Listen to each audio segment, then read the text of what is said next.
Hello and welcome to the Mum Boss Method podcast. I am overjoyed for today's episode. I know you all love it when I have guests on the podcast. I am welcoming Loretta Dignam today, who I met a couple of weeks ago.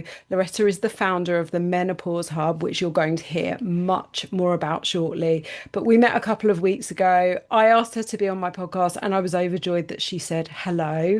She said hello. She said thank you. We won't edit that out because it's me and I'm scatty. She said she would absolutely love to. Loretta, thank you for being here, my darling. Thank you so much for inviting me. I'm absolutely thrilled to be here. And anything that talks about menopause and helps spread the word and to smash taboos, I'm up for. Yeah, yeah. And what you've just said there. So we met at I think it was 2 weeks ago. We met at an evening in Manchester, an event I went to, I was invited to, and you were speaking at, and it was called Breaking the Taboos. And we were talking about the conversations that need to be brought to the surface. And that inspired me, which I'll come on to a bit later. And we're going to talk about a few of the more difficult things, hopefully today as well. But it was a great evening. It was in a really lovely place, invited by a really lovely brand, Julie May Lingerie, and it was a great evening. So you Yeah, it got was back great. And it okay was a then? great opportunity to meet other women who are in other spaces. So I'm obviously in the area of menopause, perimenopause, and all types of menopause. But there was women in the area of endometriosis, Yeah, women in the area of fertility, uh, women PMDD, PCOS, was women were talking about ADHD. There was then talking about intimacy. They were talking about lack of confidence, that inner critic self voice. I mean, there was just so many topics. yeah, Finance, it was just brilliant.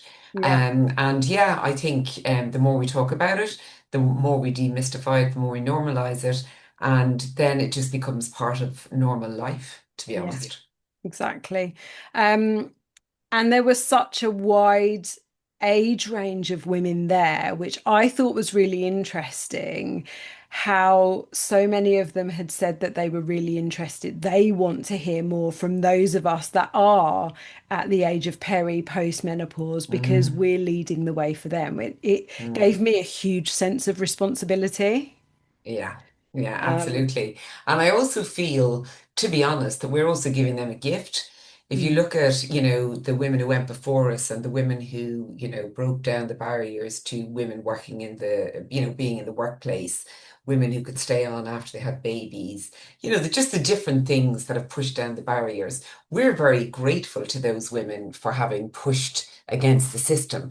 And we are those women now pushing against the mm, system for the generations that follow. I have a daughter, she's 24 now, but I can remember starting on my menopause journey and she was in puberty, or my perimenopause journey, she was in puberty. And, I looked at her and I just went, all the things you've got to go through in life as a woman, and then get to menopause. I was like, oh my goodness, it has to be better than this for you. So, it's a responsibility, but it's also a gift, I think, yeah. Yeah, I agree. So that leads us nicely into what I wanted to touch on first, which is tell us about your menopause journey. Yes, so I was 49 when menopause hit me, and I have to say that because I was blissfully unaware of menopause, and it was something that I imagined would happen to me when I was much older. My perception of a menopausal woman was somebody who was a crazy lady over the hill, past it, you know, kind of like my granny looked when I was a child. Mhm. And I was only 49. And so I just couldn't relate to this image. And if I couldn't relate to it, I couldn't imagine anyone else. So I didn't mention it in work naturally because I didn't want people to think that I was this kind of older woman. And I didn't want them to think I was, past promotional opportunities and different things.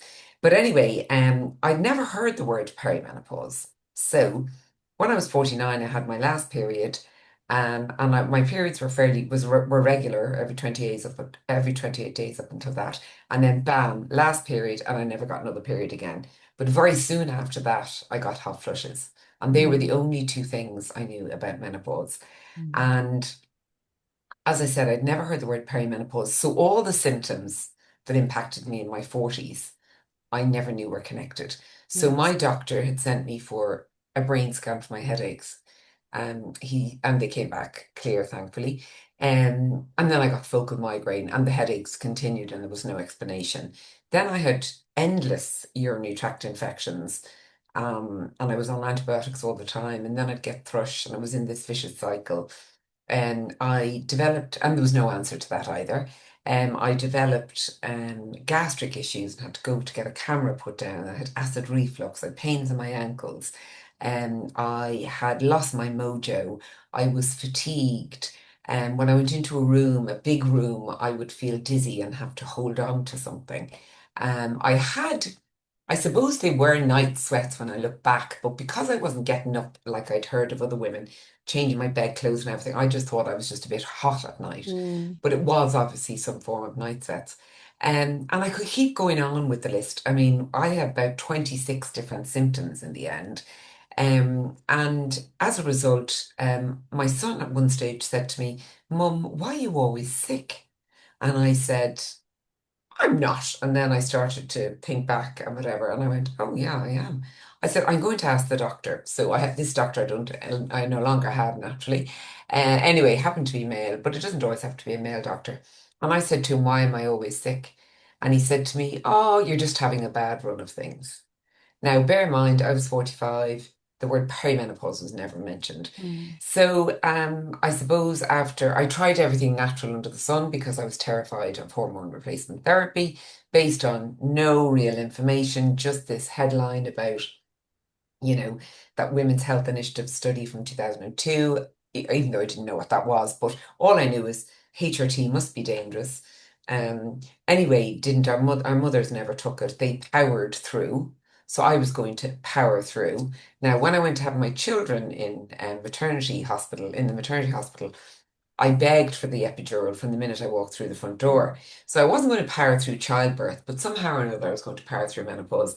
So anyway, I tried everything natural. I tried sage and Don Kai and different herbs and supplements. I cut down on my alcohol. I increased my sleep. I increased my exercise. I tried not to get stressed.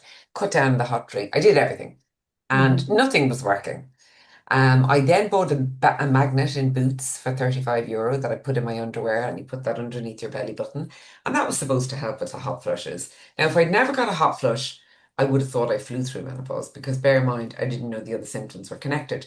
But anyway, this magnet was supposed to help with the hot flushes. But the only thing that happened was the wire basket in the supermarket went whoop and stuck to me, and the chain for the trolley, whoop. So this magnet was so strong but it didn't help with the hot flushes. So at the end, I decided I can't put up with this. I described myself as a slow poacher. I just couldn't put up with this. So I went to my doctor, who knew a little bit, but not enough, about menopause and about hormone replacement therapy. But I went somewhere else and I then started on HRT. Now I looked up the facts, I looked up the risks, the benefits, and all the rest. And on looking at it, I thought, well, I'm in reasonably good health. I'm reasonably good shape, etc. I'll go on it. And within a few months, things improved dramatically for me. I then went on testosterone, which I didn't know women needed or could take, and bam, I was back. And I just fell back to my old self. And to be honest, since then, and this was, oh, it could be 8 years now at this stage, I have to say, I wake up every day with stable hormones. My symptoms are all gone. And I often say, this must be what it's like for a man to wake up every day. Yeah. That was No the favorite thing fluctuations. you said. That was my favorite thing you said that evening. Yeah. Because I don't have those ups and downs and the PMS and oh my goodness, I do not miss the periods. I don't miss the risk of getting pregnant. I have a lot more time. My children I call them my kiddos now because they're grown up. They're over 18, so I don't have to look after them. My elderly parents have passed away, unfortunately, but I do have other elderly relatives. But actually, another hormone that declines with our estrogen, progesterone, testosterone is oxytocin, our love bomb hormone. So as a result, um, that one that we nurture and cuddle and protect and look after everyone, that declines. So we stop giving a SH1T. And Yeah. as a result, we put ourselves first. And it's a fabulous feeling. And I Mm. have more mental energy, more space, more time, and so I think I'm living with the wisdom of my age, but with also an energy that I didn't think I would get back. Yeah, I love that. I love that. And the way that you've described that is something that I talk about on this podcast all of the time is trying to put yourself first. Doesn't mean you have to put everyone else last, but putting yourself first more often, whilst it can be really hard, the the payback on that is so much better and for it's so valuable. For some people it's not as easy as just, oh, I'm waking up and I'm feeling so much better. But the slices of time you can allow yourself and the mental capacity just Mm. doing things like your basic self-care of eating well, moving, getting to bed on time, you know whether it's journaling, meditation, or just having a cup of coffee while no one else wants you. you know, those things really do help, even if you haven't quite got to the stage of my oxytocin must have dropped because now I'm going to put myself first. Well, it's interesting. I received an email to say, or a letter, or whatever it was, an email, I think, no, a text to say that my car was due for its annual service. Mhm. So what did I do? I immediately put that in my to-do list and said, I better get on and do my annual service. I hadn't yet got my own flu vaccine. I hadn't done my bloods over the year, for checking for normal things like cholesterol and different things, and I thought, hang on a minute, I haven't been to the dentist since about 2 years for one thing, or between one thing and another. I haven't been to the hygienist, I haven't been to the optician. I haven't done any of those things. And here I am jumping to put my car service before me. And I Mhm. thought, there's something wrong here, Loretta. So I decided, no, the car service can wait. The Loretta service is happening next. So I went and I booked in for my flu vaccine in the morning and my bloods because apparently flu is rampant this year, more than any other years for quite some time. I booked in for that. I rang the dentist, the hygienist. I booked in for my eye, the ophthalmologist or my, eye test or whatever.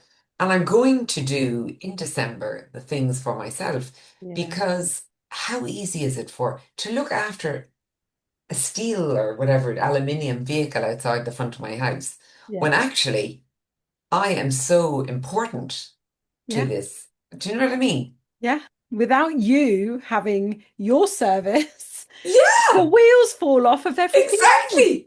Exactly. So let that be a lesson. I'll Yeah. give you my lessons for free every I day, love but that. let that be a lesson to us because it's Yeah. it's someone else goes on our to-do list and we fall off it.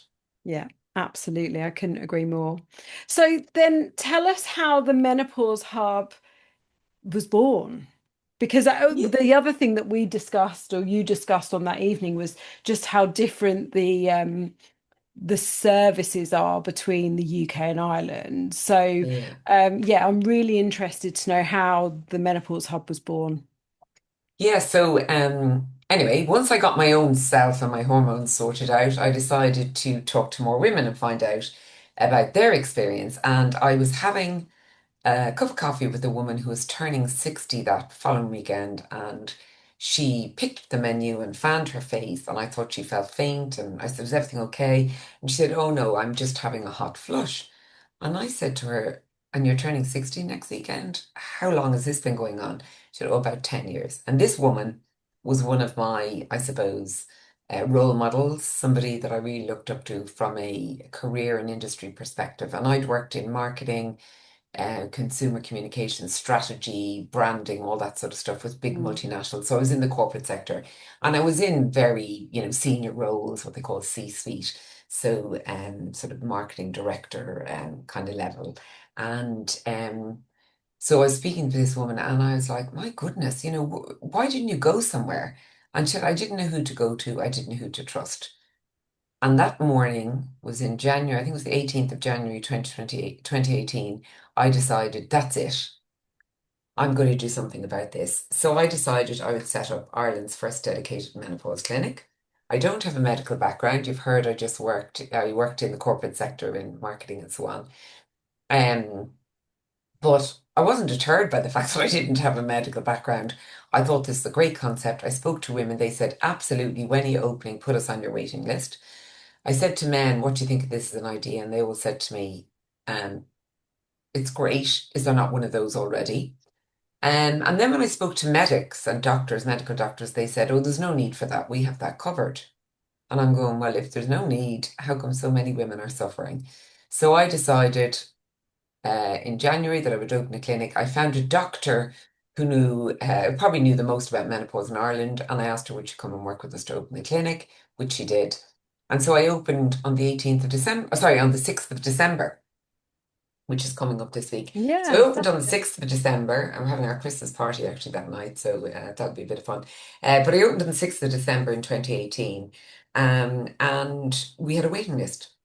And at the same time, I think in November maybe, or even late October, Dr. Louise Newson opened her clinic in the UK. So these were the only two clinics in the world dedicated to just menopause. mm, When I say menopause, I mean perimenopause, early menopause, hmm, premature, medically induced postmenopause, surgical, all types of yeah, menopause. So, and I called it the Menopause Hub, and we opened the doors. And we also offer, in addition to medics, so doctors, we offer psychologists, women's health physiotherapists, dietitian nutritionists. And we try to offer evidence-based treatment for women experiencing menopause.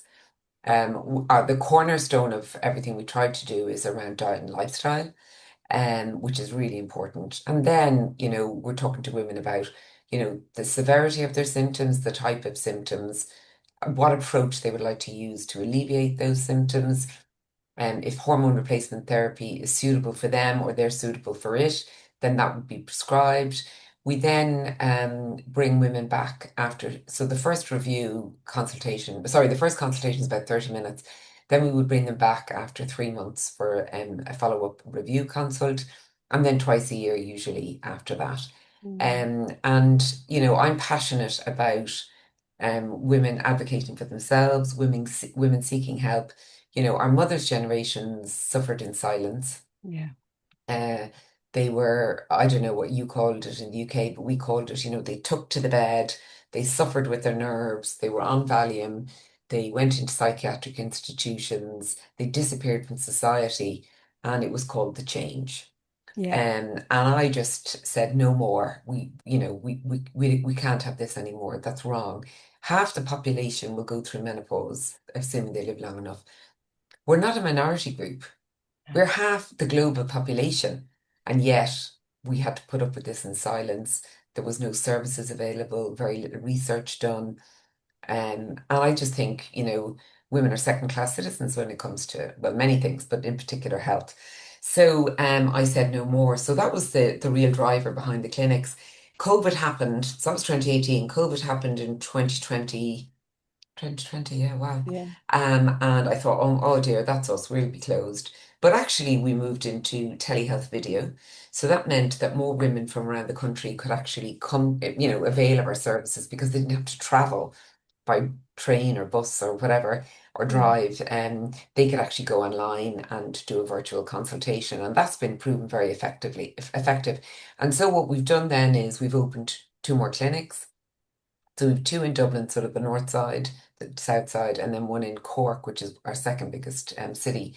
And we've helped women all around the country. And I was at a conference on Saturday. It was a longevity conference, and mm, I'd love to tell you about that. But it was talking about, women, we all live longer than men, or, on average, we live longer than men, but we live in poorer health. And menopause is a big contributor to that because of bone disease, osteoporosis, osteopenia, heart disease, cardiovascular disease, and then cognitive disease, dementia, and Alzheimer's. So, anyway, at this conference, I walk in and this woman comes up to me and said, are you Loretta Dignam? And I said, yes. She said, I recognized you from Instagram and whatever, And she said to me, thank you from the bottom of my heart. You've made such a change in my life, and I want to thank you on behalf of, other women. And I started to tear up and I got mm, quite emotional about it because when you're working, you just get on with the job every day and the next problem, the next issue, the next opportunity, the next whatever. And it's very rare that we sit back and go, aren't we doing a good job? And so that woman stopped me in my tracks, literally and figuratively, and kind of reminded me of what we've been doing for women. And so we have three clinics now, and as I said, we've seen thousands, such an amount of women, and helped them hopefully on their journey. And then we have a slightly different healthcare system to you in that we have less paid for, like the NHS. We have a lot more private in Ireland, Mm. and we also have to pay privately for prescriptions. So the average woman could pay somewhere between sort of €25, say £25, to about £80 a month Mm. for their own prescription of hormone replacement therapy. So I put together a petition last year with another lady, and we gave it to our Minister for Health. And um, on the budget day last year, on the 1st of October 2024, he announced that HRT would be free for women in Ireland. And it eventually, on the 1st of June this year, became a reality. So now women in Ireland do not have to pay for hormone replacement therapy, including testosterone, which I think is a huge deal. So, we've worked very hard to destigmatize menopause, to smash the taboo, but also to provide better services, better access, better care. And, because of the demand for women, and it's the same in the UK, and it's starting to happen in the US as well, women are demanding better treatment, and the medical community have now got to, up their game in this Yeah. area.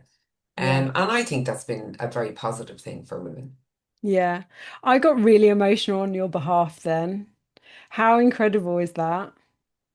That's amazing. That is like you are a legend. You're a legend. You're a legend. And because one of the things that I speak to all of my clients about is advocating for themselves and making sure, I wrote a menopause journal so that they could keep a track of their symptoms, so they could go into their GP and say, because my story is that I was misdiagnosed for 5 years. And I actually had primary ovarian insufficiency. I was diagnosed with being depressed and anxious, and actually, it turned out to be perimenopause. And my clients go into their GPs, and I'm not battering healthcare professionals. No, They don't have enough education. And, no. if you have a female GP who flew through menopause, then her 2 weeks of education on menopause One is 40 minutes usually. yeah. So One lecture. yeah, one lecture. Um, so one of my big things is helping women to advocate for themselves because the amount of my clients say to me, I just got told to go away. I just got given the pill. I just got told to change my pill or, you know, Take antidepressants or take whatever. Yeah, antidepressants. I need to lose weight, yeah, and so teaching women how to advocate for themselves and yeah. how to have those conversations with healthcare professionals is so important. Um, I say and exactly the same, Gone are those days when, you went to the doctor and you took everything they said as verbatim. Those days are gone. We have the internet, now we have ChatGPT, we have all these different, AI and so on, and women are more informed. yeah, They're sharing stories on social media and so on and so on. So yes, women do need to advocate for themselves and prepare for that conversation. And it can be hard because we're up against a medical professional to have that conversation, but they're not always right either. And it can no, be a woman, it can be a man. It doesn't have to be either, gender. It can be either, yeah, that don't have necessarily the information, but it's improving. And I would also say to you is that because of work, like yourself, like myself, like, everybody who's been advocating in the area of menopause and perimenopause, that Ireland and the UK are leading out globally on this topic. we are the ones talking most about it. I have up there the Menopause Hub Academy in the background there because that's a second business, a sister business, if you like, where we work with workplaces to help them become menopause inclusive. Mm. And, who would have thought that we'd be talking about menopause to male managers and people in workplaces? Who would have thought? Who would have thought that in the UK from 2027, it will be a requirement by law under the Employment Rights Bill that organisations with 250 employees or more will have to have a published menopause plan. Yeah. Who would have thought that? No. So there has been huge advancement, and people say to me, "Oh, everything is perimenopause and menopause these days, and everybody wants HRT, and there's FOMO, fear of missing out on HRT, and all of this." The reality is that the pendulum swings, and it was silence and no support Yeah. to, kind of we've got every type of product with menopause, a label of menopause on the front. And the pendulum will settle in time Yeah. and it will become part of normal life. I hope it becomes as commonplace, if you want, for the want of a better word, as puberty. Yeah, absolutely. Yeah, I couldn't agree with you more. You touched on something that I'm really keen to just explore with you, which is, talking, you said, talking about these things can be really hard. Opening up about these things can be really hard. I left my corporate job 4 years ago, and I was signed off from that job 2 years before I left for a couple of months because I was suffering with what I now know were perimenopause symptoms. But there's no way that I would have spoken about that if I'd known.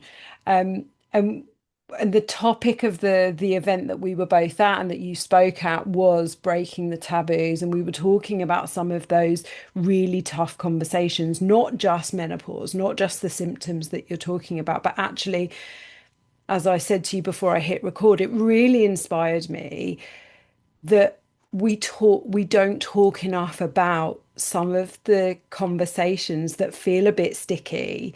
And so when I got back from Manchester, I asked my client group, I just put a note in and I was like, girls, like I want to start having some more of these difficult conversations with people. Things like intimacy, relationships, both sexual relationships or your friendships. Friendships become more difficult as you get older. Things like finances, being financially independent as a woman, alcohol, which I don't know about for you, but that's played a huge role in my menopause journey, my tolerance to alcohol and how it makes me feel. And I love a glass of wine. Um, Me too, so sister. yeah, bring me the wine, but these things are so important for us to talk about. And I'm on a bit of a mission to bring as many guests onto the podcast that can talk about these things from all different angles. Marriage, divorce, grief, all of these things that we just shy away from. Because I think that if we talk more about these things, and again, it's the gift we're giving to the younger generation. it's I think it's almost a gift that we're paying also to the women that were before us, Yeah, whether they're here or not. yeah. I know that I think my mum's life would be really different if she'd had harder conversations when she was younger. Mm. um I guess I'd just love to hear your take on that, on what are the things you wish we talked about more as women. Well, I think one of the big areas that women don't talk, well, I don't know if women, but in general, we don't talk about is, our intimate relations, our relationships. So, one of the things so we have what we call a symptom checker, and we have, an app available and so on. And we ask patients, or, our doctors ask patients to fill this in before they come. And there's a section on what we call genital urinary symptoms. So Mhm. they're the symptoms that affect the genitals, the urinary area, the urinary tract, the bladder, the pelvic area. And they're things like vaginal dryness. Let me tell you, the few messages I want to give to people is that vaginal dryness gets worse as we age. And Mhm. it doesn't reverse like a lot of the other symptoms that we get during perimenopause and menopause. So It really is important to look after your vagina Mhm. in terms of, moisturizing, lubricants, that kind of thing. But having even vaginal estrogen or vaginal, depends on how you say the word, Yeah. is really important. So, like I take a vaginal estrogen pessary. And I use lubricants, and from time to time we'll use vaginal moisturizers. And that's really important because that can influence, that can impact us in terms of urinary tract infections. It can impact us on just itchiness and dryness. It Mm. can make sex painful and that kind of thing. And, we often see in nursing homes, elderly women who've got urinary tract infections regularly. They become delirious and, quite sick, really. Vaginal estrogen is something they should probably be on. Anyhow, so I would say that's really important. And women wouldn't often bring up the sex element at their consultations. Never mind the libido, which is the sex drive, but they wouldn't really bring up the painful sex and things like that because they think, oh, that's because I'm getting older, or that's because look, I've been with him for years or her for years and years, and maybe I don't fancy them anymore. Or, uh, I've had some children, maybe vaginal births and all that kind of thing. And like maybe that's the way it's supposed to be. So women don't bring it up Mm. spontaneously, really. And therefore, that's there to prompt them, things like urinary incontinence. So things like, those ads on TV, I always joke, and I say to people like, they go, sensitive bladder, you need a pad. Well, the reality of it is, there's no such thing as a sensitive bladder. The reality is if you have urinary incontinence or fecal incontinence, you should get it checked out, whether you're a man or a woman, actually, and no Mhm. matter what your age, because it's not normal. But obviously, in the whole area of menopause, estrogen is like the oil for the engine of the car. It's the lubricant. It's the stuff that keeps everything supple and firm and moist and bouncy and plump and whatever. And so when that declines, our pelvic floor gets weaker, our Mhm. bladder tissue gets weaker, and therefore we're at risk of incontinence. So things when we laugh, cough, sneeze, that's called stress incontinence. Or when we have, urge incontinence, getting the key in the door, trying to rush to the bathroom. And I had those. I used to get up at night to go to the loo. My mother had that, and I thought, oh, well, it must be hereditary. Mm. Nothing at all. I use as I said, the vaginal pessary of estrogen. I don't get up to go to the loo in the night ever. All of my vaginal dryness is gone, all the rest. And so I would say to women, don't be afraid to have those Mm. conversations. We deserve to have good sex lives. We Yeah. deserve to have that. The latest research I'm reading now is that masturbation for women is a very good thing to do for relief of symptoms, for sleep, and for, keeping your pelvic floor good. So, these are things that women would probably never dream of talking No. about. No. And in fact, the doctors can prescribe it. Yeah. Yeah, We need you exactly. to. Did you hear that, ladies? Yeah. Come on. So, and there's lots of sex toys and different things out there. So that's one area, I think. The other area is that, the level of divorce goes up at this age. Mm. Usually initiated, or most often initiated by women. Um, Partly that can be, well, you've lived, a long time with somebody and you've outgrown each other, or you've grown away from each other, or whatever. But it's also because, women are sort of saying, do I need this individual? Do I need to make these compromises? Am I really still in love with them, etc.? Could I live more? Could I have a better life on my own, or whatever? Or they've been putting up with stuff that they didn't want to put up with for the sake of kids and Mhm. whatever. So that's something else that can happen. So relationship difficulties, and we did research, and we do research every year, usually among around 3,000 women, and we asked them about their impact of menopause and perimenopause on the relationship. Now, the relationship is multifaceted, so it mightn't just be this. But they said in over 70% of cases that menopause and perimenopause negatively impacted their sex life. And they said that in over 60% of cases, it affected their relationship with significant relationship with the Mm. significant other. And when we asked men, because we did a survey among about 300 men, they said exactly the same. So it is a stage where women are reevaluating, I think. everything. Yeah. So I think that's really important. I think financial independence, financial security is really important. Mm. Women often take time out to have children, so they leave the workplace, or they may step away for a while, then they may come back, they may forgo promotions. So therefore, they're not on, there's a gender pay gap. Mm. And there's also a pension pay gap Mm. because women may not have been contributing to a pension over time. So as a result, there's a financial gap there in some instances. And we think it's obscene to talk about money.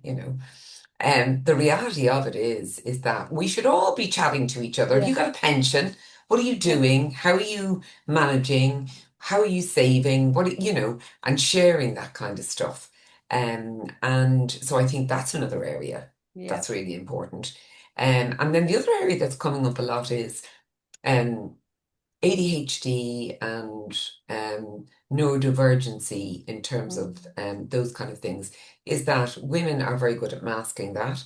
However, that hormone imbalances and hormonal fluctuations impact um, that for women. And so a lot of women are getting diagnosed with ADHD and neurodivergent conditions during perimenopause and menopause. And also, their symptoms are experienced worse than they are for other women who don't have those neurodivergent conditions. So that's another area that's kind of relatively new. Yeah. And so there are a few of them. I mean, Yeah. throw them at me and I'll have a view on them all. Yeah, I love it. I love it. I can't wait to just dig into some of these. And I just thought it was such an important question because I know how open you are. I just really wanted to see your take on some of those topics. Loretta, this has been incredible. I'll tell you a secret. This time of the day is not my best. I'm like an early morning person. I'm on fire now. My husband's going to come in from work. I'm going to be like, yeah, yeah, let's go, let's talk. He's going to, go, I've been doing tax returns all day, babe. I need to sit down. I have really, really enjoyed our conversation. Where can people find you? So, we're at the Menopause Hub.ie, which is, Irish clinic based, but we do see UK patients, but we're a private clinic, so you would have to pay for that. That's the first thing. The second thing is menopausehubacademy.com. So we're also available to help if you're in an organization that is looking for help around menopause, workplace inclusivity, policy, accreditation, training, all that sort of stuff. And then we've just moved into the whole area of what we're calling 3Ms. So we're now talking about menstruation, things like PCOS, PMDD, um, endometriosis, fertility, pregnancy loss. So we're into the 1M is the menstruation, the next one is maternity and motherhood and returning to work and that, and then menopause. So we're offering all of those services in that Well, area. So you can contact us there. You can follow me on LinkedIn, Loretta Dignam, or on Instagram, Menopause Hub, or wherever, Facebook, the usuals. yeah, We don't I'll do put the X link in. anymore. I don't do X anymore, but we do all the rest. Yeah, So yeah, we'd reach out if there's anything we can do. If you like it, give us the thumbs up, share it, share the Mum Boss method. Keep the conversation going, and we implore and ask everybody to become ambassadors of menopause yeah, and perimenopause, and just keep opening up that conversation and educating people. yeah. I love it. Thank you.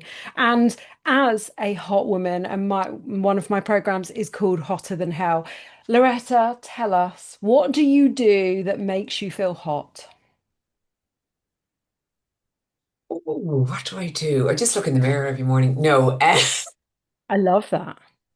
no, I think what I do is I generally kind of look after myself. I like a bit of wear a bit of makeup, not too much. I do Pilates. I think that's really good. It makes me feel good.